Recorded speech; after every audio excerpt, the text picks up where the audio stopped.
வணக்கம் நண்பர்களே. இன்றைக்கு நம்ம வீடியோல ஒரு பெரிய செய்தியை பார்க்க போறோம். இந்தியாவுக்கு அமெரிக்கா விதிச்ச 50% வரி கேன்சல் ஆக போறதா தகவல் வந்துள்ளது. டொனால்ட் ட்ரம்ப், நரேந்திர மோடி இடையேயான நட்பு மீண்டும் சீராகிறதா? இதுதான் இன்றைக்கு நாம பார்க்க போகும் விவாதம். இந்த விஷயம் நமக்கு ஏன் முக்கியம்?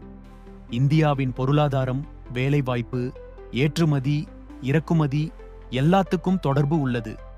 இதை பற்றி விரிவாக பார்க்கலாம். ட்ரம்ப் விதித்த 50% வரி. ட்ரம்ப் முன்னாடி இந்தியாவுக்கு 50% வரி விதிச்சாரு. காரணம் 1. இந்தியா ரஷ்யாவிடமிருந்து அதிக அளவு க்ரூட் ஆயில் வாங்குது. 2. அமெரிக்காவுக்கு ட்ரேட் டெபிசிட், வர்த்தக பற்றாக்குறை அதிகமா இருக்கு. இதனால் அமெரிக்கா இந்தியா உறவில் விரிசல் ஏற்பட்டது. ட்ரம்ப் ஓப்பன்லியே சொன்னார், இந்தியாவின் எக்கானமி ஆல்மோஸ்ட் டெட், அதாவது இந்தியாவின் பொருளாதாரம் இறந்த பொருளாதாரம் என்று கூறினார். இந்திய அரசு அந்த வரியை நியாயமற்றது என்று கண்டித்தது. இந்தியா அமெரிக்கா நட்பு வரலாறு